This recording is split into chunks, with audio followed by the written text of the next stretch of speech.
And sometimes as a therapist or as a coach, it's not so easy for us to detect that in a client. You know, what do you really want? Do you just say that?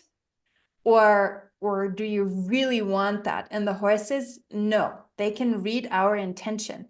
There's a study about that where horses were tested with carrots. You know, every horse is addicted to carrots.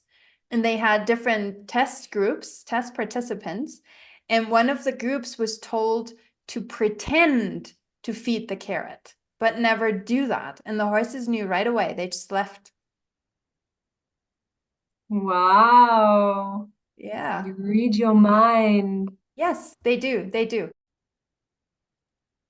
Hello and welcome to Rediscovering Connection. I'm Shelley and today I'm here with Christina Marz. I can't say I've had anyone on my podcast thus far who uses animals to reconnect with themselves, with their clients, with each other. So I'm delighted to invite Christina here with me today. Thank you so much for this invitation. I'm thrilled to be here, and I need to bring you up to speed because horses, well, animals in general, but horses can do so much for us in everything related to connection and communication. So let's have fun together. This will be so eye-opening for you. Amazing. Well, let's kind of start. I imagine that bearing in mind the work that you do, you come from a family that was quite horsey. You probably got into horses from an early age. Is there any truth in that?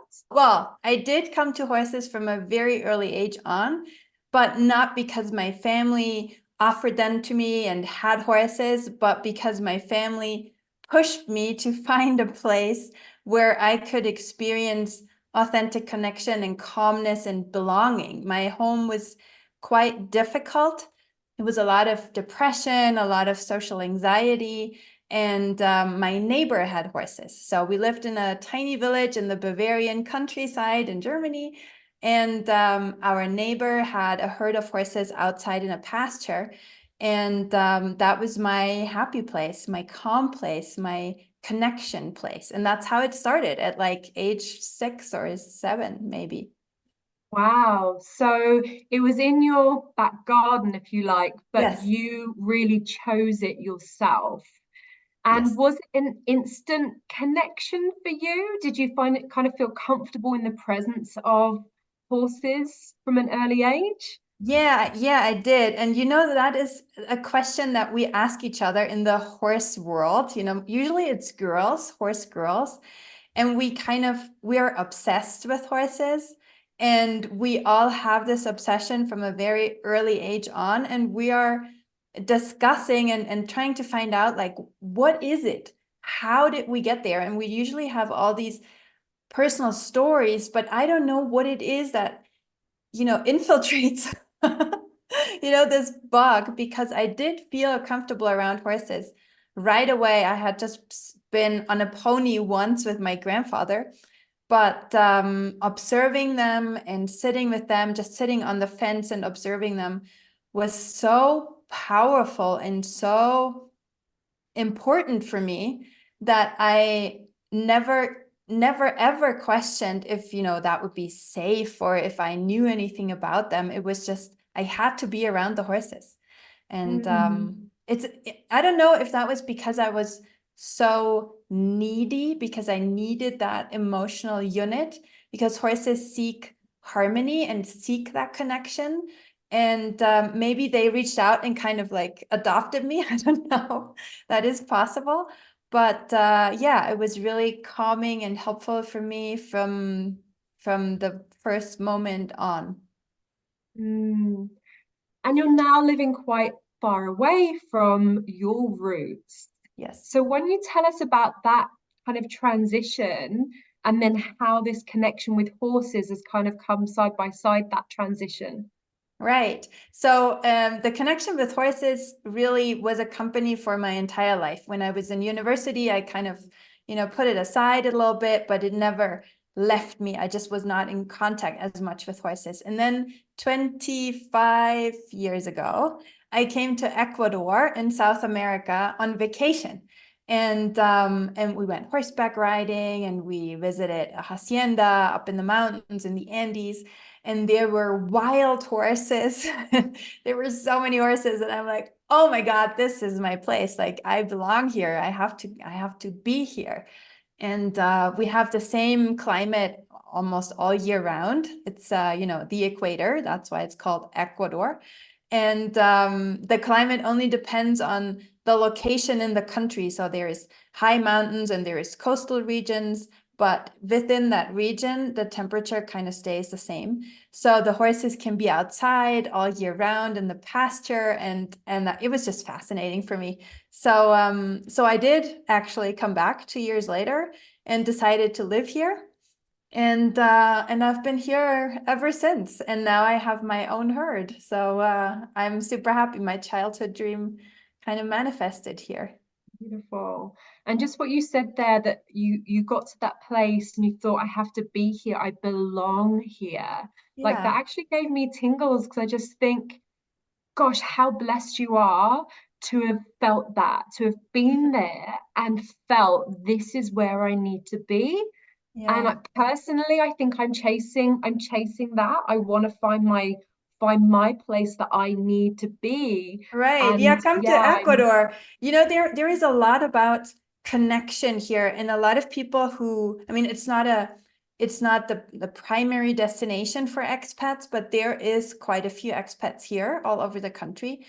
And we have all shared this sense of connection when we come here, and the sense of disconnection when we go. And I've read a little bit about it once, that there are, maybe you know more about this. So there are like these connection points on Earth where you can actually measure the energy that a place holds. And Ecuador is like a fusion, a melting pot. And then Germany is a little flat in that regard. ah, I've heard a little bit about ley lines. I wonder if Uh-huh. that has anything to do with those. Maybe. I don't know a lot about it really, but it just made sense when somebody mentioned that there is like energetic centers all over the world that have to do with connection, and Ecuador is like an important one, or like Ah, this this is region. really curious because I know the ones in the UK, like there's one at Glastonbury that's Hmm. on the ley line, and also St. David's in Wales that's Hmm. on the ley line. So I'd be Yeah, curious to maybe it's look that. into that. Yeah. Yeah, interesting. Mm. And you were talking a little bit before about the community Yeah, there where you are, because we were talking about how close connections is really important to our health and happiness. And also right. feeling as though you're part of a community that if you were just to disappear for a few days or a week, it's like who's going to notice? Who's Yeah. going to notice this? And Yeah. do you want to speak a little bit to that about the community that you're in? Yeah, so I think that community here had a huge influence also on my path, because I'm an introvert, and I did not really believe in, what I could accomplish, or like choose a mission in life or something like that. And I never felt I would belong, except with the horses, really. And then here in Ecuador, um, I didn't live in an expat community in the beginning. And as a German, white, Caucasian, blonde woman with blue eyes, I stick out, right? So there's just no way to blend in. I'm taller than everybody, and I completely look totally different than everybody else. And and I think that helped me to also find what else is unique about me, and to be bolder about, well, I'm so different anyway. So let me just be a little more different in all aspects of life. Hmm. And I believe that inspired me to start, for example, working with horses and offering coaching and therapies with horses when it was not really a thing, but everybody accepted it. Nobody questioned it for me, because, oh, you probably know better, or probably it's a thing in Germany. I'm like, oh, you have no idea. But yeah, thank you for having me, right? it's like a prejudice, a racial prejudice, but in a positive sense for me, right? I never have to present a CV or a certificate or, anything. People just assume that I know, right? Because I'm German. Mm. And in Germany, in the contrary, you need a certificate for everything. I teach healing and coaching with horses. And my friends from Germany asked me, like, so who gave you the permission? I'm like, I did, because it's my method. Like, I wrote it, I developed it. And I have a worldwide and international school right now. I have students in over 30 countries, and they're like, but you're not a school. I'm like, yes, I am. Yes, I am a school. I mean, I don't know what you want a school to be, but I have external accreditation and students and a process and a manual and a curriculum. Like, what else do you want? But my like college friends, high school friends, they to the day question that. So I think there is it has a huge part of being here and being so different that pushed me, that kind of allowed me, Mm-hmm. it brought me to myself, giving me permission. And I do feel that having moved several times around the world myself, I feel like in each move, I am leaning further and further into my authentic self. Mhm. And Mhm. it's like I went back to the UK last summer and I did wonder, will I be able to be this, like most Yeah, authentic version of me, whilst hanging out with my old friends? right. Yes. Because I think when we stay in one town and we're constantly with people who knew who we Who were, we I were. Yes, wonder if our exactly. Yes. evolution is able to Yeah. be as Yes. rapid Yeah. as it can be when we move. Yeah. Yeah, and like believing in yourself. I mean, for everyone who's like coaching or doing therapy or developing their own methods, they know that the imposter syndrome is our best friend, right? It's our constant companion. And I think it's easier, it was definitely easy for me to overcome that, or to just not even consider it for the longest time, because everybody here had such a different situation, upbringing, background, everything, that like there was really nothing to compare to. So I just did my thing, and then some people were interested in it, and then like, all right, then let's do this. So that's how it started. When I gave my first course, I was just trying to find colleagues. I wanted to share what I had seen and experienced with the horses and my clients. I wanted to share that with somebody, and just on a, this is so amazing, who else wants to hear this basis. And I thought I would do it once, and then like 28 courses later, it became a thing. And it yeah, I never anticipated that. And you have a family in Ecuador now. So Yes. you have Three how many? kids. I Three have three children. kids. Yes, I'm divorced from my German husband, but he lives close by. I have a new partner, and then my mom came here, and that was, in sense of connection, that was such a game changer, not only in a positive way, because my family is really, my kids are really connected. We are very close. We share a lot of things. And my mother is, she knows me as the old me, and I know her as the old her, which is still her. So it has been really difficult for me to adapt to her being here, and accepting that she is not going to change, and that for her it's really hard to meet me where I am now, because I've grown so much. Like, I'm not the same person, and that is quite difficult for her. So yeah, we're having Our challenges make us stronger. Yes. Yes. Right? Yeah. But this whole topic of about connections and how do they form and what influences them apart from your character, your nationality, or your upbringing or something. The surroundings have such a big role in it. And I think the main, like it boils down to the most important aspect of, do you want to change it?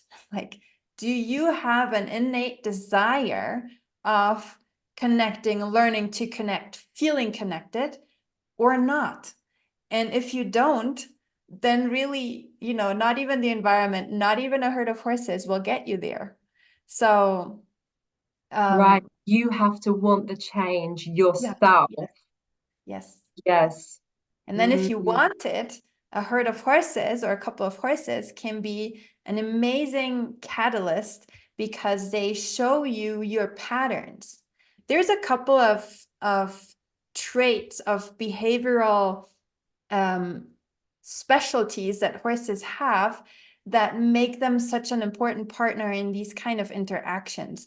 So one of them is that horses want to live in a herd. They are naturally made to do this. And in the wild, they live in very big bands, like 200 horses scattered over huge terrain. So it's not that they all like stick together. They are really scattered. And that has brought them to develop a special form of communication, which is like an emotional telepathy. So it's not only body language, they're not observing each other all the time.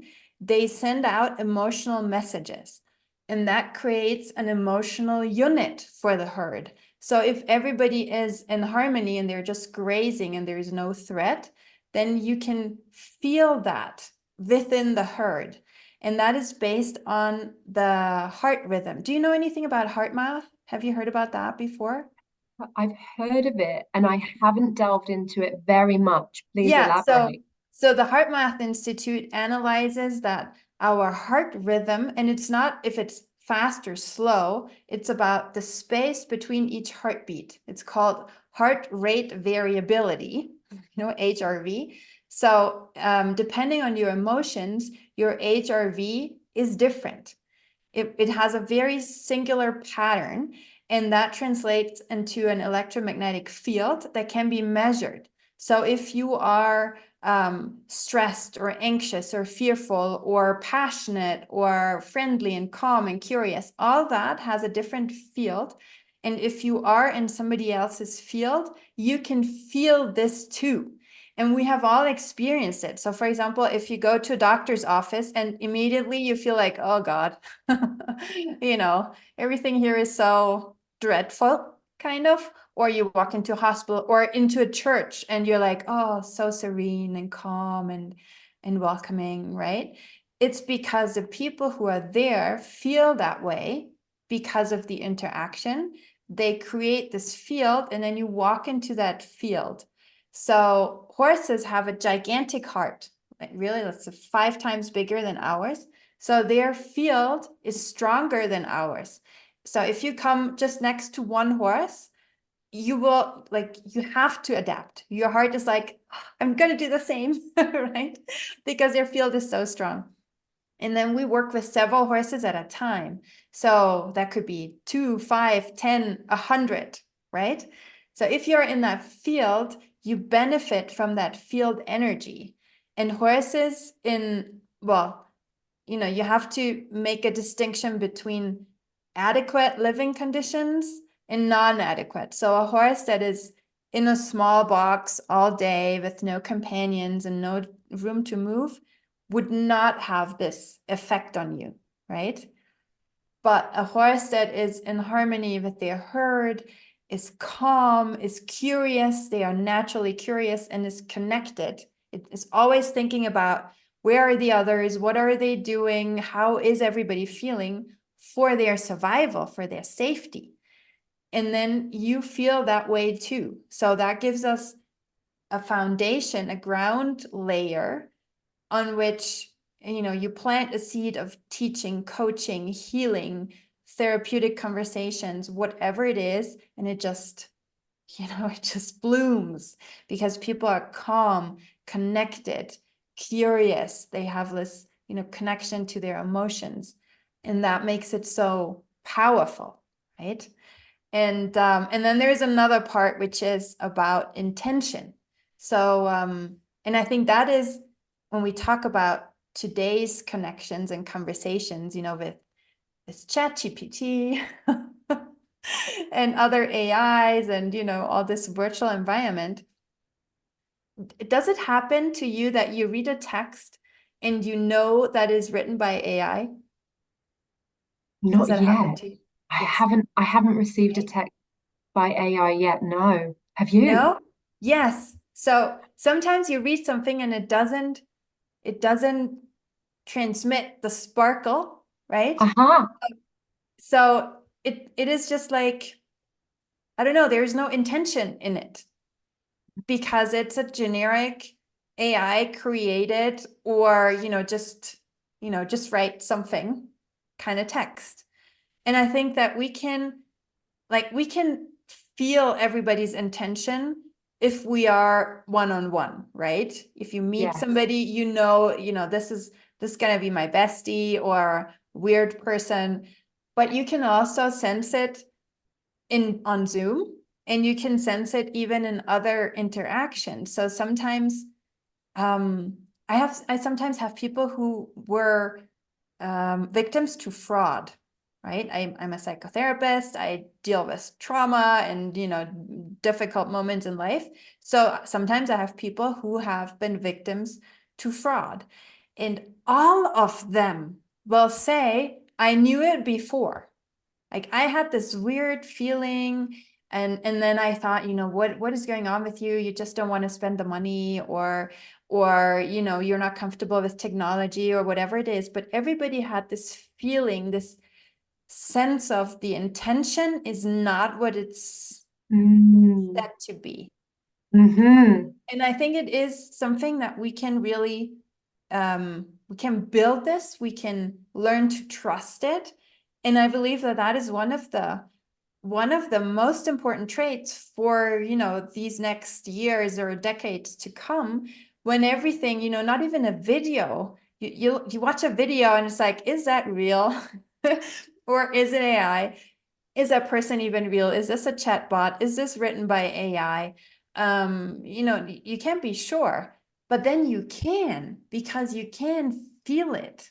And the Mm. horses teach us that. So you can practice this trait, this ability with the horses, because they are masters in reading our intention.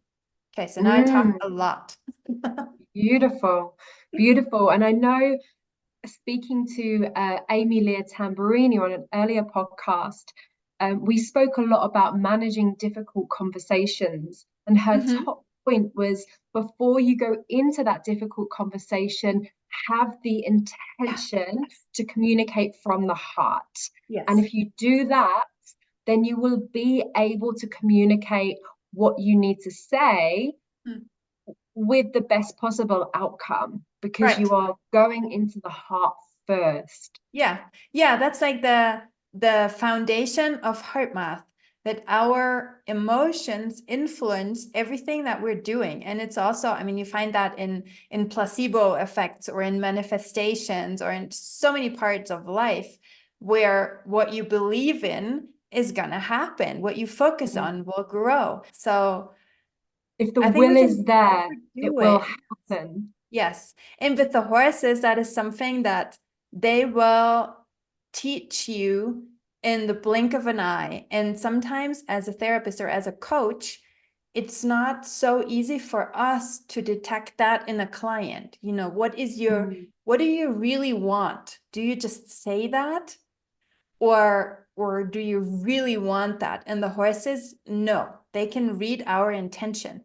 There's a study about that, where horses were tested with carrots. Every horse is addicted to carrots, and they had different test groups, test participants, and one of the groups was told to pretend to feed the carrot, but never do that. And the horses knew right away. They just left. Wow. Yeah. You read your mind. Yes, they do. They do. They do. Yeah, I have a couple of close friends who are into horses, and I recall one of them, their partner would frequently like drop by the stables on the way, but Yeah. she could tell if he was in a not great mood by Yeah. the way the horse would react when he Right. arrived. Yes. Yeah. And then after a while you can become one with the horse that you're riding or engaging with because you are part of their emotional, field and unit, and they send you these messages. Like you'll get messages like telepathic mind reading. It's unbelievable. It's so fascinating for me. And then when we are in a session and I have the horses that I know, and I'm working with the client there, the horses feed me with information. Like I will suddenly know things that I wouldn't know otherwise. Like your intuition just Wow. opens so much and increases and gives you all these different tools. And people can in these sessions learn to analyze themselves or to get to know themselves better based on the feedback of the horses, because sometimes we don't believe it, right? So you have this gut feeling and then you think you're just like making it up, or right? Or it was just a coincidence and you had nothing to do with it. Like, yeah, they said I manifested this, but it was just a coincidence. But then with the horses, when you are focusing on something specific that is right there and it's tangible, it's a 500-kilo animal that will come or leave or look at you or lay down or do something. And then after a while, you're like, this really cannot be a coincidence. There has to be something that I'm doing actively to create these reactions around me. So in person, you will Mhm. host individual clients and corporates to come and Mhm. experience this for like team building. Yeah, And then you have clients around the world that you then teach this method so they then can host corporate teams and right. individuals to benefit from Yes. the So Mars my method. main focus now is scaling the certification program. So I have a program where people, coaches, therapists, horse lovers, riders can learn how to use this method to work with clients one-on-one or in group settings. And I do see clients eventually here on my farm, but I also have a team who does that. So I'm like focusing on the teaching part to have more people get access to this. And, it's like money wise or business wise, it's not really the smartest decision to have 35 countries because of time zones and, all those different little things. But for me, it's something that kind of, it sparks my joy. I love this. When somebody writes from Egypt or from Brazil or from Easter Islands or, all these exotic locations, I love meeting them and meeting their horses. So I just opened it for everybody, and now I have to deal with the logistics, right? Right. But it Yeah. sounds like you're having enormous impact in this way. Yeah, yes, I think so. Yes. Yeah, and everybody, it's when I started, I told you about my first course, right? Where I was like, this is amazing. I just want somebody to work with me in a team because I cannot have everybody who's interested. And now there's people all over the world using this and helping others and training teams with horses. And yeah, that is a huge satisfaction for me. It really is. I Mm, love that. Yes. And also, there's a second part in that, and maybe it's at least as important as the people part, because horses love this work too. And by spreading it and by creating awareness for it, horses have a better life. They are more respected. They are treated in a different, more empathetic way. They are getting a voice. So it boils down to, it's not a sports object. You don't need a whip to like convince the horse that you're boss and that they have to do what you want them to do, but you can ask them and you can listen to them. And when they say, today is not a good day, like I don't want to go out today, then you better, go with that, because that's also something where our intuition comes in. Every rider has had an accident at some point in their life. I guarantee that. And almost every rider will say, and you know what, that day I didn't want to go out, or that day I almost didn't ride. But then my trainer, the program, the whatever, the other people, so I, didn't dare to step back to change my plan. And boom, that's when it happened. So listening to that and building that intuition is even a safety measure for the sports part, for the equestrian life. And yeah, my mission is that every horse person, every rider has heard about this, knows that this at least exists.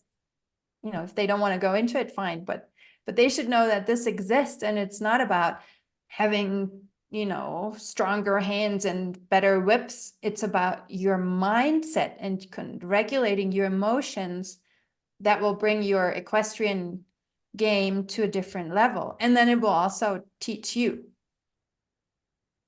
Beautiful. Making me want to like go out and like hang Right. out with a horse. I got you.